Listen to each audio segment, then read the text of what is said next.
Ok, vamos a abrir nuestras Biblias en Primera de Pedro, capítulo 1, versículos del 13 al 16. Vamos a leer todos juntos la palabra de Dios. Cuando ya la tengan, decimos todos amén. Amén. Primera de Pedro, capítulo 1, versículo del 13 al 16.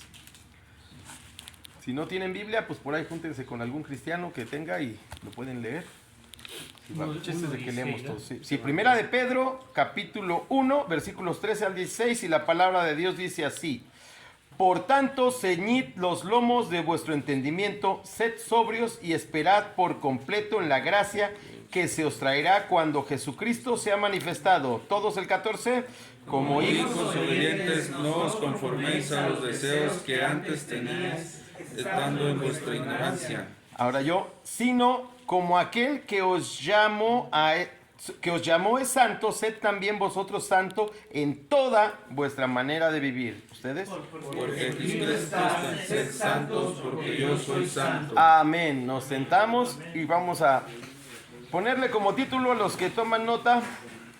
Se llama justamente así: sed santos, porque yo soy santo.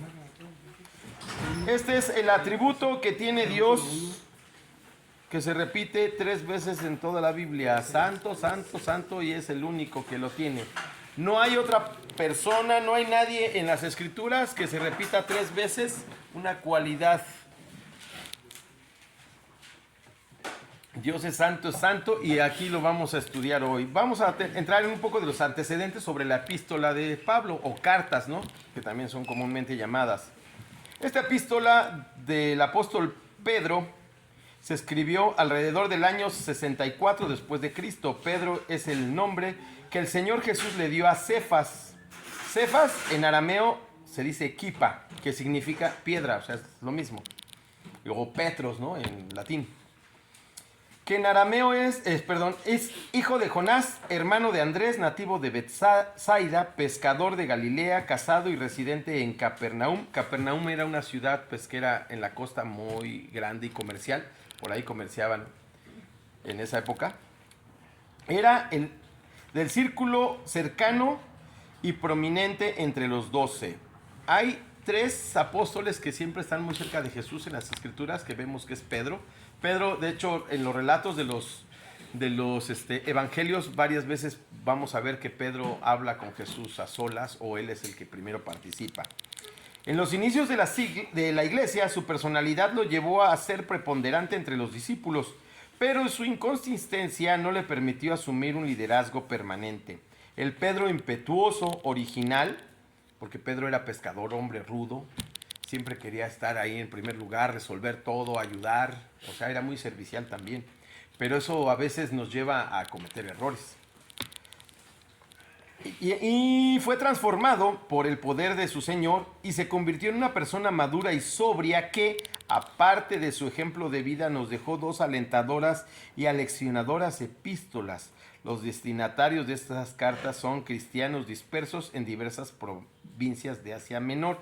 De hecho, el primer sermón oficial, por llamarlo de alguna manera, se le atribuye a Pedro. Después de que baja del aposento alto, lleno del Espíritu Santo, se va al pórtico de Salomón, y nada más por predicar la palabra de Dios se convierte en 3,000 personas. Eso nos deja como ejemplo que no necesitamos hacer un evento, no necesito invitarles unas carnitas o traer un payaso, un brincolín para los niños para que la gente se convierta. Es la palabra de Dios.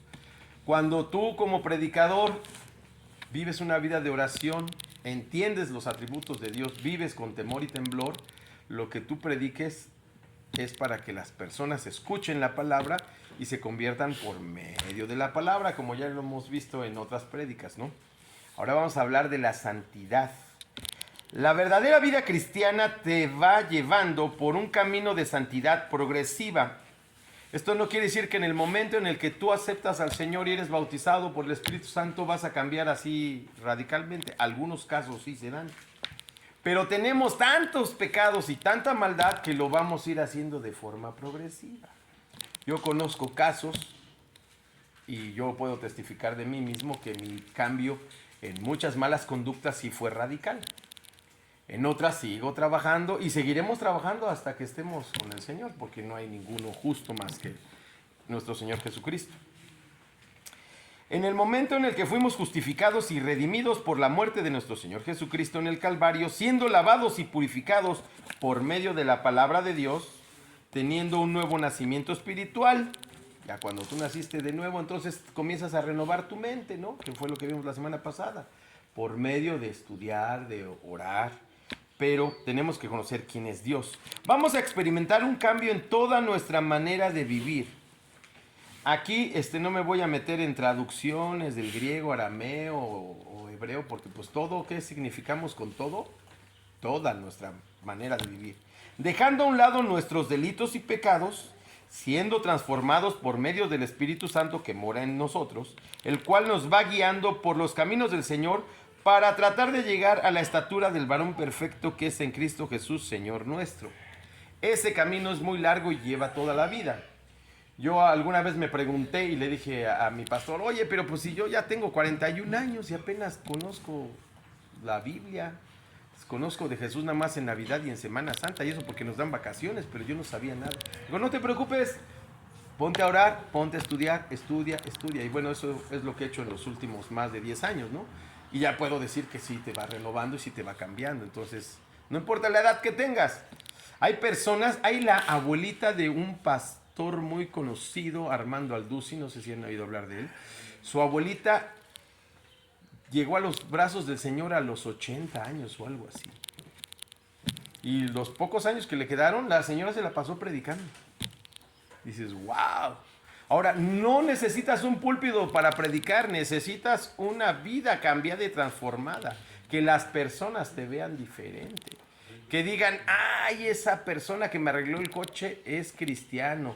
Ese maestro que me está dando clases es cristiano. Ese empleado que yo tengo es cristiano. O sea, se tiene que notar. Hace muchos años, en el siglo pasado, tú veías a los cristianos y se veían bien diferentes. Hasta en su forma de vestir. La palabra dice que los hombres nos vistamos de manera varonil. Perdón, hoy eso del cabello a veces se me olvida peinarme, discúlpenme. Pero tiene uno que vestirse de manera varonil. Y las mujeres se tienen que vestir de manera decorosa, no ostentosa, dice el apóstol Pedro. Entonces, pues ahí dice cómo tenemos que ser, ¿no? Ahora, importante aquí.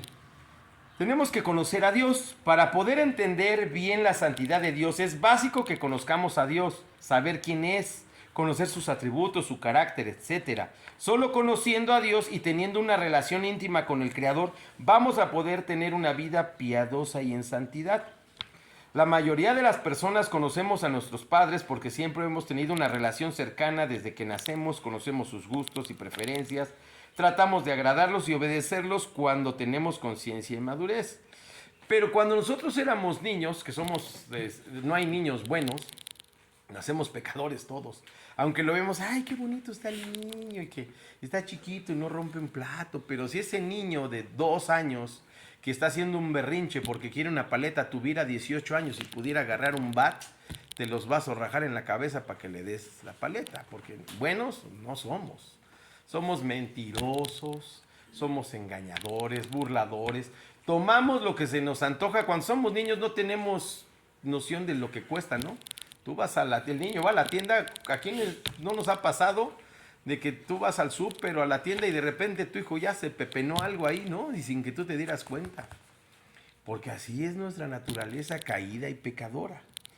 Pero ¿qué es lo que pasa cuando nosotros vamos conociendo a nuestros papás? Si tu mamá o tu papá te dicen, ¿te acabas la sopa? Pues te la acabas, ¿no?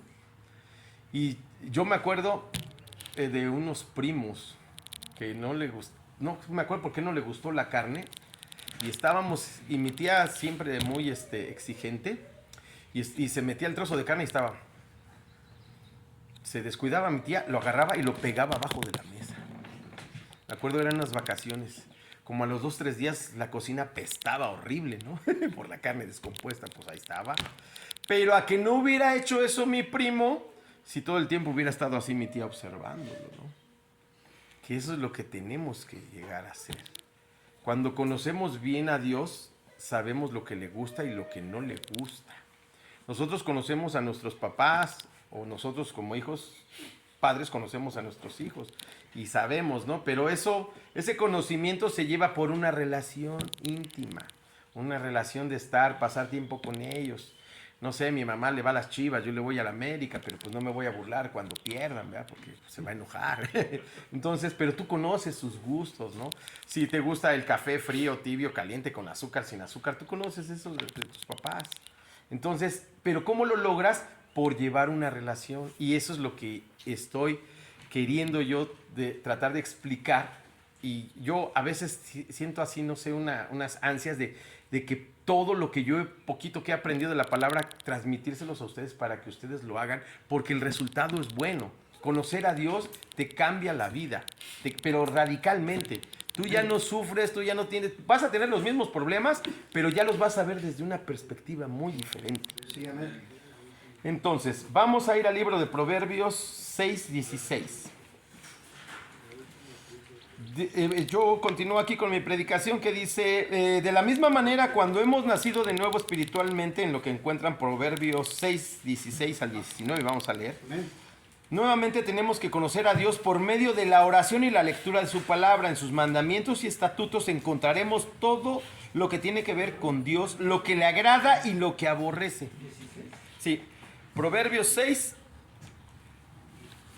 versículos del 16 al 19, y los que tengan con qué subrayar, sería bueno que lo subrayaran, que lo memorizaran, que lo pusieran así como esa manta, porque esto que viene está fuerte. Yo a los que les he dado el plan de lectura, y creo que se los di a todos la prédica pasada, diario léete el proverbio, a lo mejor no le vas a entender nada, pero cada vez que regrese el mes y vuelvas a leer, por ejemplo, hoy es 21, ¿no? Ajá, lees Proverbios 21 y pues a lo mejor nada te llamó la atención, pero en 1, 2, 3 meses subraya la frase, el versículo que el Señor te ha mostrado para que cambies. Proverbios 6:16 dice así: 6 cosas aborrece Jehová y aún 7 abomina. Aborrece, odia, detesta, no soporta, no tolera. El nuevo evangelio dice: Cristo te ama, ven a los brazos de Cristo, no te preocupes, Dios es amor. Pues no niego, porque el amor es lo fundamental, pero Dios es justo. Y ahorita a lo largo de aquí vamos a ver todas las cosas. Entonces, si tú ya sabes las cosas que le disgustan a tu mamá y a tu papá, pues ¿qué es lo que vamos a hacer? Pues no las vamos a evitar. Pero ¿cómo las vamos a conocer? Las cosas de Dios que aborrece, pues leyendo.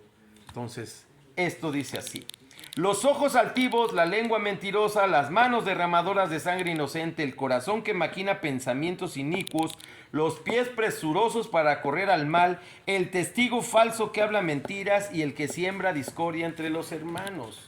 La mayoría de estas 7 cosas son bastante fuertes, que en algún momento de la vida la hemos hecho.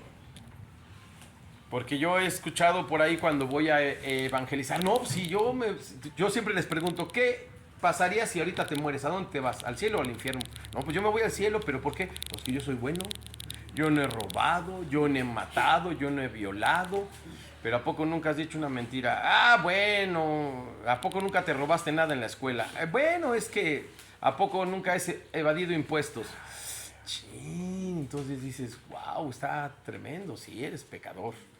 Ahora, pero si no conocemos a Dios, pasaremos toda la vida haciendo lo que no le gusta y al final terminaremos en el lago de fuego donde se escuchará el lloro y el crujir de dientes, que es el infierno.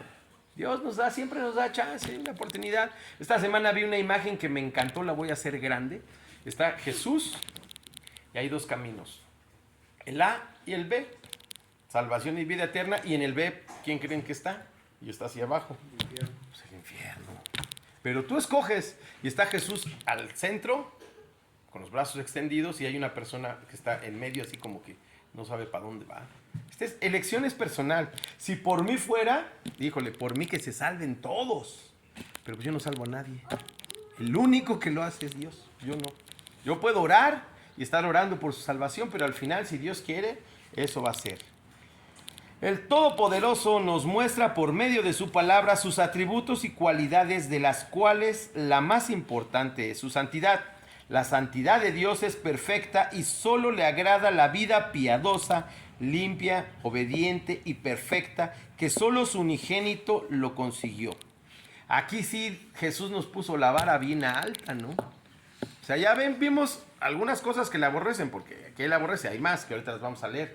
Pero dices, híjole, ¿y cómo? A ver, ¿quién jamás, levante la mano, quién nunca desobedeció a sus papás o maestros? ¿Quién nunca ha dicho una mentira en toda su vida? Pues ya no la hicimos, ¿no? Nuestro Señor Jesucristo cumplió con todos los mandamientos de la ley de Dios y fue obediente. Fíjense, nosotros la mayoría de las veces obedecemos por conveniencia. Si limpias tu cuarto y haces la tarea, te dejo salir una hora a jugar fútbol o ver la televisión. En el trabajo hay hasta premios de puntualidad, ¿no? No nos deberían de premiar por hacer nuestro trabajo. Si tu trabajo es de 8 a 2 de la tarde, pues es de 8 a 2 de la tarde. Pero ¿qué hacemos?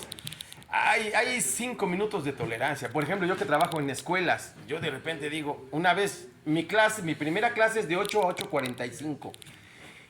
Y llega un niño a las 8:45. Y dije, bueno, ¿quién lo dejó entrar, no? ¿Qué le estamos enseñando a ese niño? Que no puede, llega a la hora que sean puntual. No, y eso también es pecado. Dice, nuestro Señor Jesucristo cumplió con todos los mandamientos de la ley de Dios y fue obediente hasta la muerte. Nuestro Señor Jesucristo conocía perfectamente bien al Padre y sabía cómo agradarlo. Cuando tú conoces bien, sabes lo que le agrada. No sé, cuando anda uno de novio y está pretendiendo a la esposa o bueno, que se quiere casar o al revés. O pues tú, bueno, no sé, si le gustan las flores rojas, pues le llevas rojas, no azules, ¿no? O no sé, mi abuelita siempre me hacía mi comida favorita, ¿no? En mi cumpleaños. Y yo sabía que le gustaba a mi abuelita y yo se lo llevaba a mi mamá o a mi papá, ¿no? Nunca le vas a llevar algo que no le gusta. Supongamos que es mi cumpleaños, ¿no? Y que ustedes me tienen una fiesta sorpresa. El 13 de abril, anoten, vaya. Y yo llego y me hacen de comer lo que a ustedes les gusta, no lo que a mí me gusta. Y yo, bueno, pues gracias, ¿no? A mí me gustan los pasteles de chocolate, ¿no? Y me hacen uno de fresa, ¿no? Y así, bueno, pues qué bueno. A mí me gusta el chocolate y me dan algo amargo, ¿no? Y ponen música, pero la que a mí no me gusta. Entonces, bueno, gracias por la intención. Pero pues me hubieran preguntado porque la fiesta es mía. Así es como tenemos que agradar a Dios. El culto a Dios, que es lo que hacemos los domingos y nos reunimos en el primer día de la semana, hay que hacer lo que le agrada a Dios. ¿Y qué le agrada a Dios? Que lo alabemos yo solo y ustedes por allá o todos juntos. Pues todos juntos. Que todo lo que respire alabe a Dios. En los salmos nos dice cómo llevar nuestra alabanza, ¿no? Batir palmas con júbilo, con alegría, rendirnos. Eso es lo que a Él le agrada. Imagínense que yo aquí pinto todo de negro, pongo luces, traigo unas edecanes para que lo reciba y unas bailarinas. Eso le agrada a Dios. Es lo que quiere Dios. No. Lo que se tiene que predicar es la palabra de Dios, no mi testimonio ni mi historia, sino lo que está aquí escrito. Entonces, ya cuando tú conoces a Dios, ya sabes cómo lo tienes que hacer. Número 1, para ir conociendo a Dios, y qué es lo que hacía Jesús, hacer la voluntad de Dios. Juan 4:34. Jesús les dijo, mi comida es que haga la voluntad del que me envió y que acabe su obra. Jesús ya conocía la voluntad. ¿Y cuál era su alimento de él? Hacer la voluntad de Dios. La voluntad del Padre es que vivamos en santidad, apartados del pecado y de toda maldad. Y ya me han escuchado desde que comencé a predicar en este lugar siempre lo mismo: salvación, pecado, arrepiéntete, cambia. Y es lo que les voy a decir todo el tiempo. ¿Qué es lo que nos decían nuestros padres? Pórtate bien, tiende la cama, lava los trastes, no llegues tarde, cierra la puerta. ¿Cuántas veces me lo dijo mi mamá o a la de ustedes? Yo creo que hasta que te das cuenta que ya tienes 18 años y dices, bueno, ya tengo que tender mi cama, ¿no? Años. Y así es con el pueblo de Dios. Y yo me lo tengo que... todo esto que yo predico, primero me lo predico a mí y digo, me estoy fallando en todo esto, yo también tengo que cambiar. Y luego se los transmito a ustedes para que todos vayamos en la misma frecuencia. Punto número 2, obediencia total. Vayan al libro de Filipenses, capítulo 2, versículos 5 al 8. Esto tiene que ver con lo que les acabo de leer, que Dios fue obediente, Dios conocía la voluntad. Obediencia total y absoluta. Imagínense que estamos en lo que lo encuentran, Filipenses 2:5, que todos nosotros somos parte de un ejército, ¿no? Y que yo les digo, a ver, todas las mujeres vayan por los niños y guárdenlos porque vamos a tener un bombardeo. Y la fila número 1 cubra el flanco izquierdo y la fila 2 la retaguardia y cada quien se va para donde va. ¿Qué nos va a pasar? Nos vamos a morir todos, vamos a fallar. Por eso, en la antigüedad era bien importante el ejército. El rey David lo entendió bien y él hizo su equipo de servidores, sobre todo con la alabanza, con pura gente en el ejército. Un soldado de a de veras no te cuestiona si el general te dice, va hacia allá, a la izquierda, va a la izquierda. Ay, no, está muy lejos. No, yo voy a la izquierda. Y se dice, quédate aquí hasta que amanezca. Ahí está. Ok, entonces, eso es lo que tenemos que hacer. Una moción, Marcia, yo empecé media hora tarde. Sí, entiendo. Te doy 5 minutos. Ok, gracias. Sí, porque pues, yo tengo programado una hora. Yo lo sé también. ¿Sale? Bueno, Filipenses 2:5 dice, haya pues en vosotros este sentir que hubo también en Cristo Jesús, el cual siendo en forma de Dios no estimó el ser igual a Dios como cosa a que aferrarse, sino que se despojó a sí mismo tomando forma de siervo, hecho semejante a los hombres, y estando en la condición de hombre se humilló a sí mismo, haciéndose obediente hasta la muerte y muerte de cruz. No creo que de aquí nosotros seamos tan obedientes como para que llegue alguien y nos diga, ¿sabes qué? Que vas a quedarte ahí en el frente hasta que te mueras. Pues no, ¿verdad? Tú estás ahí, ya mataron a todos los de al lado, pues te vas. No es tu instinto de supervivencia, pero nuestro Señor Jesucristo fue obediente. Número 3, dar la gloria a Dios. Primera de Corintios 10:31. Él con todo lo que hacía era para glorificar a Dios. Todas las acciones, todas las cosas que iba haciendo era para honra y gloria de Dios, que es el único digno y santo de recibir. Primera de Corintios 10:31 dice, si pues coméis o bebéis o hacéis otra cosa, hacedlo todo para la gloria de Dios. Si comprendemos bien estos 3 puntos y los ponemos en práctica, podemos alejarnos de nuestros delitos y pecados para que dejemos fuera nuestra vieja manera de vivir. Entonces los puntos, hacer la voluntad de Dios, obedecer totalmente. Ahora, para saber qué es lo que tienes que obedecer, pues hay que leer el manual, ¿no? Si no, pues ¿cómo lo hacemos? Y todas las cosas que hagamos, hacerlo siempre para la gloria de Dios. Ya que estaban ahí en Primera de Corintios 10, se van a regresar a Primera de Corintios 6. Y vamos a ir del versículo 9 al 11. La palabra de Dios está tan bien hecha que Él nos va a decir qué es lo que le agrada y qué es lo que le desagrada. Qué es lo que le gusta y qué es lo que no le gusta. Qué es lo que tenemos que hacer y qué es lo que no tenemos que hacer, que no podemos hacer y que solamente le corresponde a ciertas personas.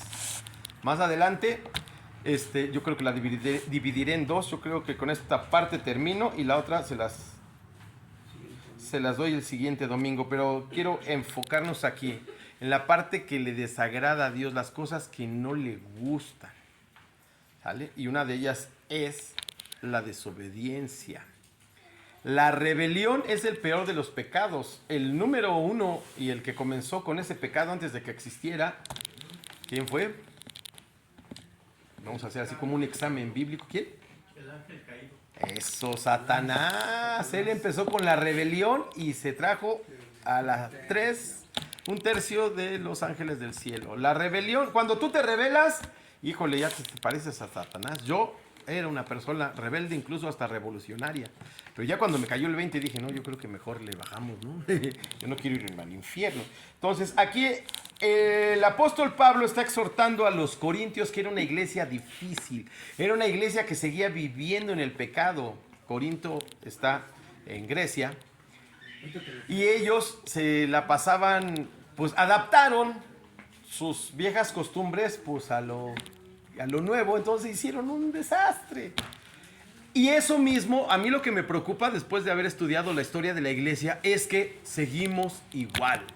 A las iglesias han metido el mundo en las iglesias.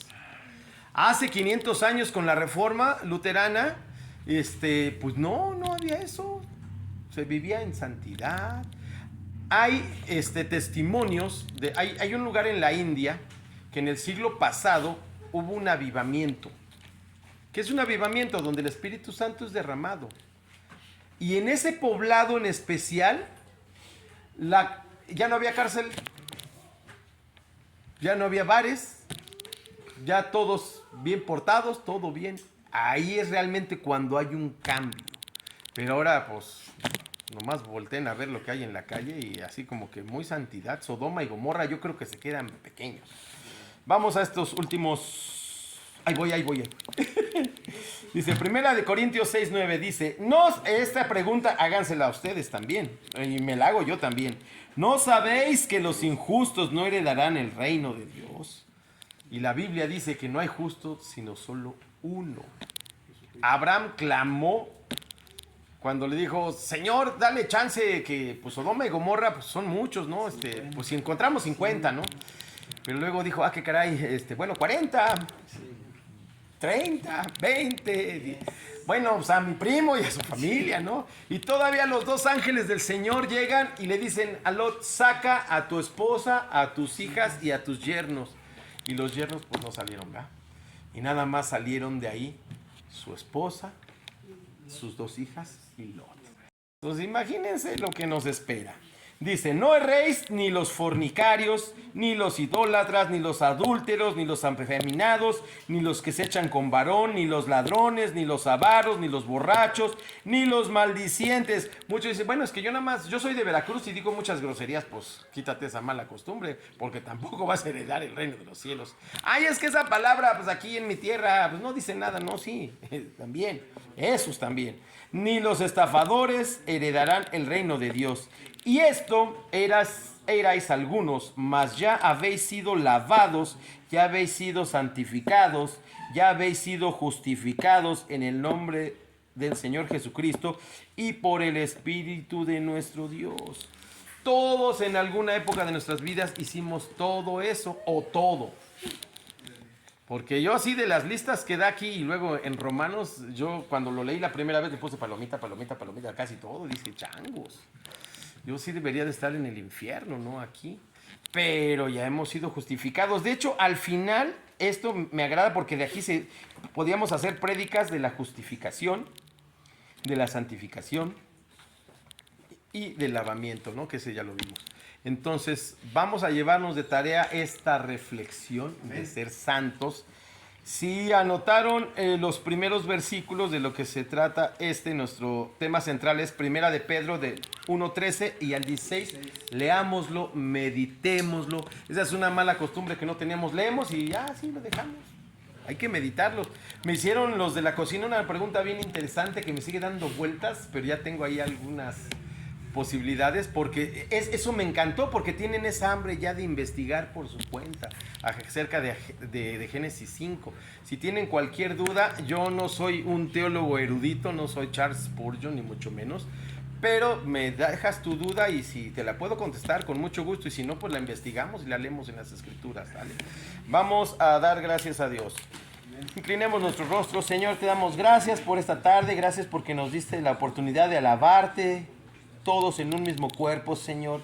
Tú nos dijiste que en donde dos o más están reunidos en tu nombre, tú estarás aquí con nosotros y permanecerás con nosotros hasta los últimos días, Señor.